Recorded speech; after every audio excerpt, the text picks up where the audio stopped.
12월 오늘은 첫 주일인데요. 날씨가 많이 추우시죠?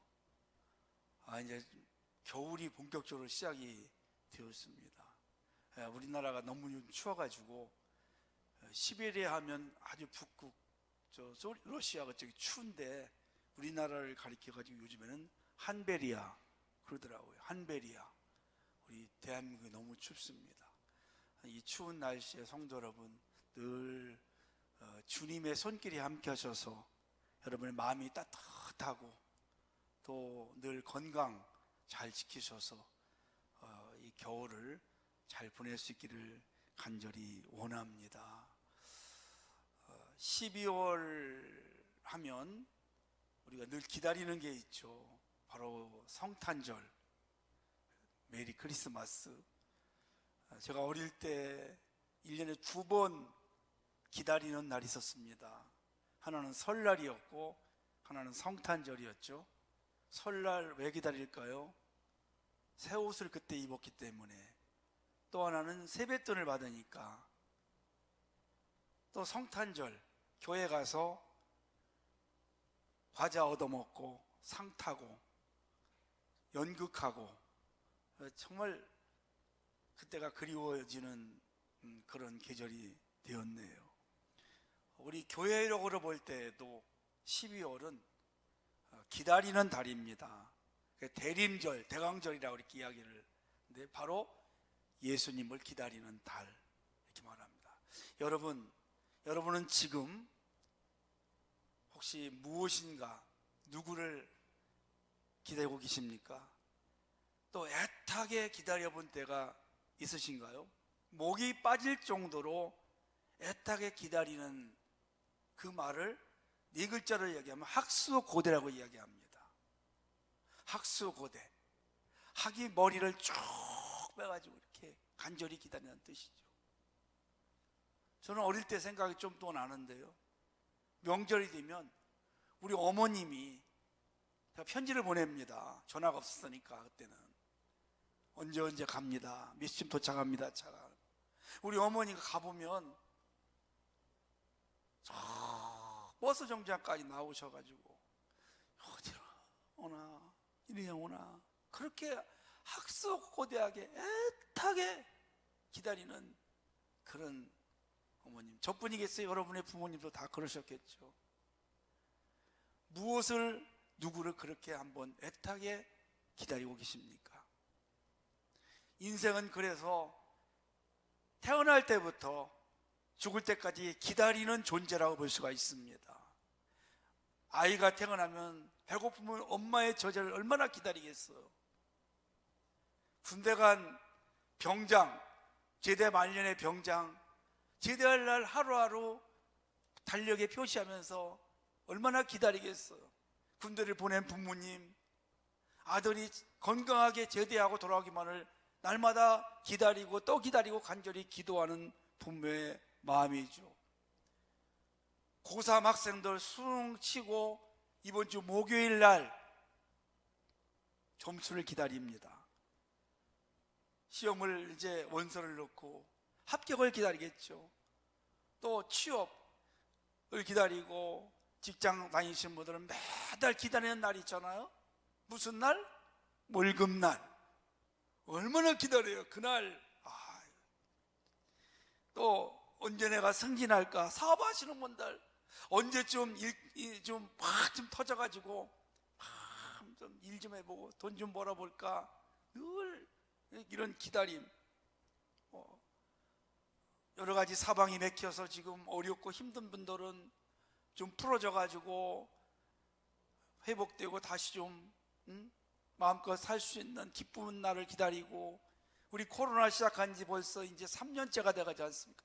좀 언제 좀 마스크 좀 실내 다 벗고 마음껏 활동하고, 또 그 경제가 지금 어렵다는데 이게 좀 빨리 회복돼서 좀 이제 자유롭게 좀 살아갈 날, 이런 날 수 없는 그런 기다림 속에 우리가 살아가요.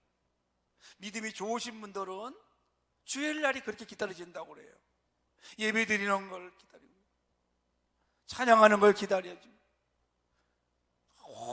온통 우리 부모님 자녀 잘 되기를 기다리고, 또 배우자 잘 만나서 행복하게 사는 거, 아이 손주 보는 거, 그분이겠어요? 하여튼 인생은 모든 게 다 기다림 속에 살아가요. 저는 무엇을 기다릴까요? 목사로서 우리 성도님들을 매주마다 얼굴 보기를 기다려요. 아멘. 코로나로 인해 가지고 많은 성도가 떠나고, 또 예배를 교회로 오지 못하는 성도님들, 이번 주에는 올 수 있을까? 설교 중에라도 들어오진 않을까? 늘 생각하는 게 목사예요. 언제 어떻게 될까? 우리 하나님은 어떤 분이실까요? 우리 주님은 어떤 분이실까요? 주님도 하루를 천년을 하루같이 돌아오기를 원하고 계시는 분이십니다. 그래서 하나님이나 우리 예수님이나 우리 모두가 다 기다림 속에 살아가는 것이죠. 이스라엘 백성들이 BC 586년에, 지금부터 2586년 전에, 2580년 전에, 아니 2560년 전쯤 되겠네. 이제 2022년이 됐으니까 멸망을 당했어요. 아수르에 의해서. 하나님 멀리하고 세상 거 좋아하다가 하나님의 심판을 받아서 아수르에게 멸망을 당해 많은 사람들이 멀리 바벨론 나라로 끌려갔어요. 그 끌려가서 포로 생활을 하는데요, 낮에는 일하고 밤만 되면 바벨론 강변에 모여가지고 그 조국을 생각하면서 후회하는 거예요. 후회. 왜 우리가 하나님을 잘 안 섬기고 쾌락을 따라가고 돈을 따라가고 세상을 따라갔을까? 매일 밤마다 그들이 모여서 우는 거예요. 그게 1년, 2년, 5년, 10년 돼도 언제 돌아갈까? 회복될까? 해방될까? 이게 소망이 없어요. 그래서 그들은 날마다 낙심하고 언제 돌아갈까? 기다리고 또 기다리고 70년 만에 그들이 다시 하나님의 은혜로 돌아오게 되었죠. 예수님 시대도 그랬습니다. 이스라엘이 로마의 지배를 받아요. 왕이 있었지만 주권은 없어요. 농사를 짓고 돈을 벌면 온통 다 세금으로 다 착취를 당합니다. 언제 우리를 이 로마에서 해방시켜 주실까? 언제 메시아는 올까? 매일같이 기다리고 또 기다려요. 그래서 인생은 기다림 속에 살아가는 것입니다. 여러분, 지난주 우리 목요일 밤에 얼마나 환호하고 좋았어요. 불가능 10%의 가능성을 100%로 만들었지 않습니까? 정말 대단해. 우리 금요 기도회 때 기도했잖아요.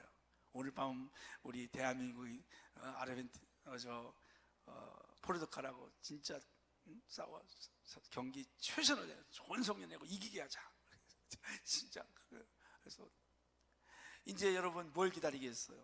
다음 상대 브라질하고 화요일날 새벽 4시인데 승리하기를 기다리죠. 8강 가자. 얼마 선수들이 막 지금 복자고, 우리가 정말 낙심되었을 때 얼마나 희망을 주고 기쁨을 주었습니까?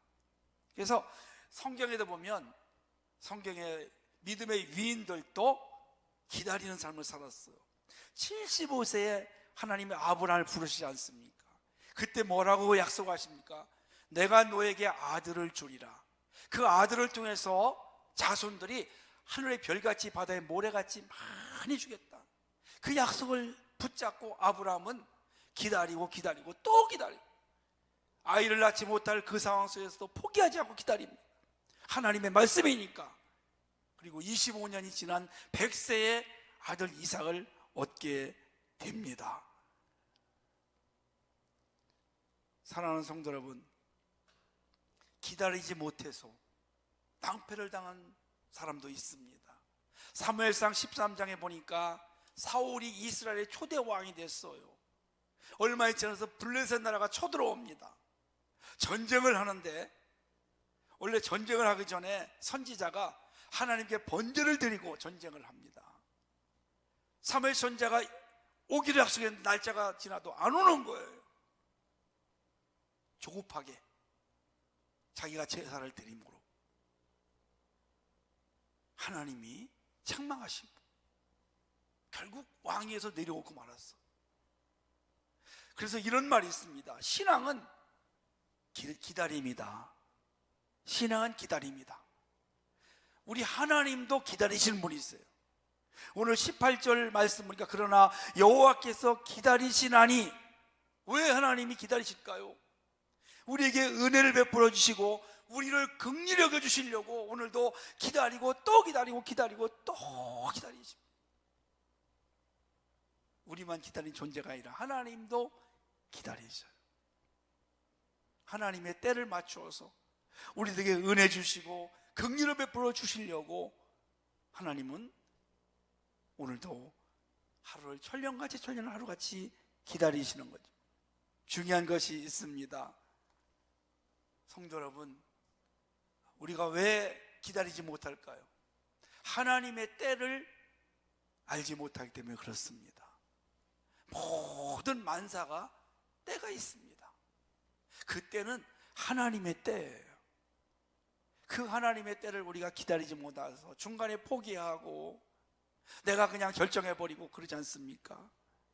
성도 여러분, 오늘 이 말씀의 내용이 뭘까요? 1절부터 읽어야 맞습니다.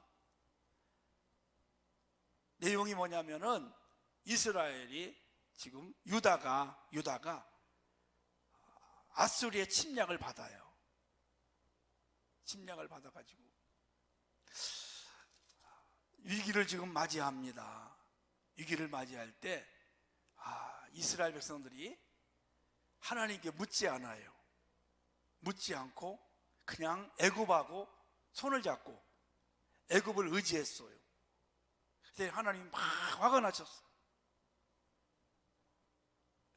30장 2절 말씀을 보니까 이런 말씀이 있습니다. 그들이 바로의 세력 안에서 스스로 강하게 하며 애굽의 그늘에 피하려 하여 애굽으로 내려갔을 때 나의 입에 묻지 아니하였도다. 하나님께 묻지 않고 하나님을 의지하지 않고 힘 있는 애굽을 의지하려고 하니까 하나님께서 화가 많이 나셨어요. 그래서 1절에 보니까 패악한 자식들아 화 있을진저 이렇게 말합니다. 기다리고 기도하면서 하나님을 의지하고 하나님께 물어봐야 되는데 자기들이 그냥 애굽 나라에 도움을 청하고 우리를 도와달라고 이렇게 하게 된 것이죠. 그럼 우리가 어떻게 살아야 될까요? 첫째는 하나님을 신뢰하며 우리는 하나님의 응답이 올 때까지 기다려야 될 줄로 믿습니다. 15절 말씀을 다시 한번 보시면 이런 말씀이 주 여호와 이스라엘의 거룩하시니가 이같이 말씀하신 너희가 돌이켜 조용히 있어야 구원을 얻을 것이요 잠잠하고 신뢰해야 힘을 얻을 것이거늘 너희가 원하지 아니하고. 하나님을 신뢰하는 것,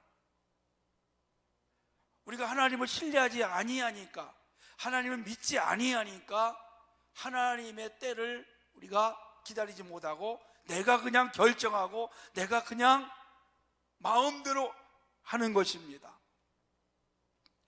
한마디로 이야기하면 하나님이 없어도 내가 살아갈 수 있다는 그런 뜻으로 볼 수 있는 것이죠.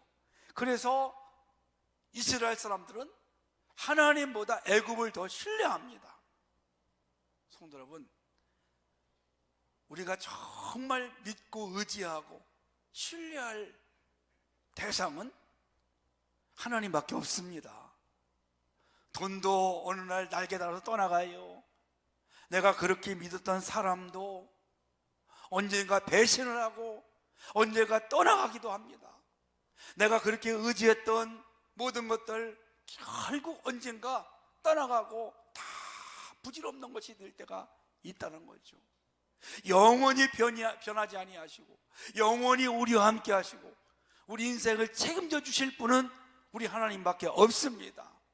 그분의 말씀, 성경 말씀을 우리가 믿고 신뢰하고 날마다 나아가는 성도님이 되시기를 주의 이름으로 축복합니다. 부모님이 언제 제일 슬퍼요? 자녀들이 신뢰하지 않을 때입니다. 자녀들이 믿어주지 않을 때입니다. 하나님도 그랬어요. 하나님 백성 이스라엘이 하나님을 믿지 않고 신뢰하지 않고 하나님께 물어보지도 않고 그냥 애굽에 힘 있는 나라 손을 딱 잡고 하나님이 너가 뭐 섭섭해 하시고 화가 난 것이다.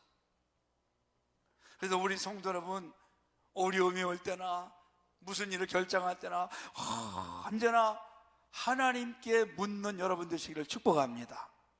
다윗의 신앙, 다윗은 왕으로 신앙인으로 최고의 성공을 거둔 사람 중에 하나입니다. 그 비결이 있습니다. 하나님께 물어봐요.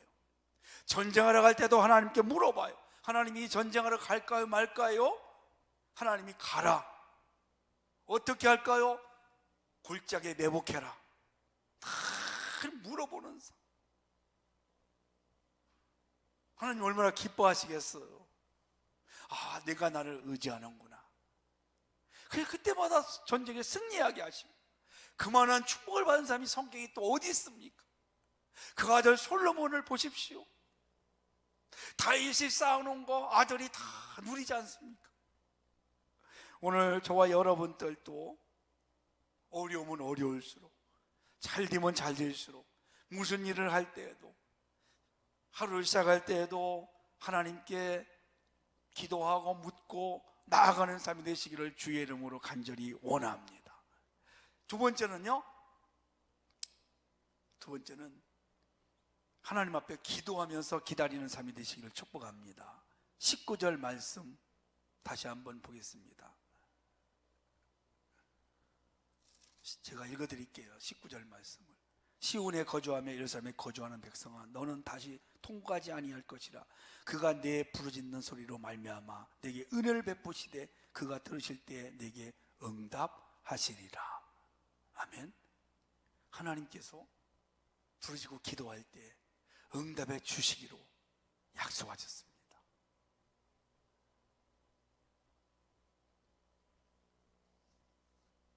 세계에서 가장 많은 기도 응답을 받은 사람이 조지 물러라고 그러죠. 고아원을 경영하는데 몇천 명의, 몇백 명의 아이들을 먹여 살리는 것. 뭘로 먹여 살립니까? 지금처럼 막 후원자도 많지 않고 풍족하지도 않았지 않습니까? 늘 하나님 앞에 기도했대요. 하나님, 이 아이들은 하나님의 자녀입니다. 이 아이들을 책임져 주시기를 원합니다. 저는 그저 하나님 앞에 기도밖에 없습니다. 그렇게 수십 년을 수많은 고아들을 먹여 살리면서 한 번도 사람들에게 나를 좀 도와주세요, 우리 고아원을 도와주세요, 그렇게 하지 않았대요. 늘 하나님께 기도했답니다. 그러면 하나님께서 신기하게 때를 맞춰서 먹을 것을 보내주시고 입혀줄 걸 또 보내주시고 모든 것을 공급해 주셨다는 것이죠. 그래서 그 많은 아이들을 잘 기르고 먹이고 입히고 그런 사역을 했다는 것입니다. 시편 40편 1절 2절에 보니까 이런 말씀이 있습니다. 내가 여호와를 기다리고 기다렸더니 귀를 기울이사 나의 부르짖음을 들으셨도다. 나를 기가 막힐 웅덩이와 수렁에서 끌어올리시고 내 발을 반석에 둬 내 걸음을 견고하게 하셨도다 그랬어요. 다윗의 고백입니다. 많은 어려움을 당했어요. 그때마다 하나님 앞에 기도하고 자기가 할 수 있음에도 불구하고 하지 않았어요. 기다리고 또 기다렸어요. 하나님이 하시도록, 하나님의 역사가 일어나도록 기다리고 기다렸다. 이 말은 오래오래 기다렸다는 뜻입니다. 오래오래 기도하면서 기다리니까 어느 날 때가 되니까 하나님의 때에 맞춰서 그를 환란에서 들어 올리시고 견고하게 세워주셨다는 고백을 하는 것입니다. 그렇습니다, 성도 여러분. 오늘 저와 여러분들도 그냥 마음으로만 기다리지 마시고 항상 기도하면서 기다리기를 축복합니다. 누가복음 2장 36절에 보니까 이스라엘의 아셀 지파의 비누엘의 딸 안나 선지자가 있었습니다. 이분은 결혼한 지 7년 만에 남편이 죽었습니다. 그때부터 성전에서 84년 동안 생활을 하게 됩니다. 그리고 주야로 금식하면서 누군가를 정말 애타게 기다리며 기도하고 살아요.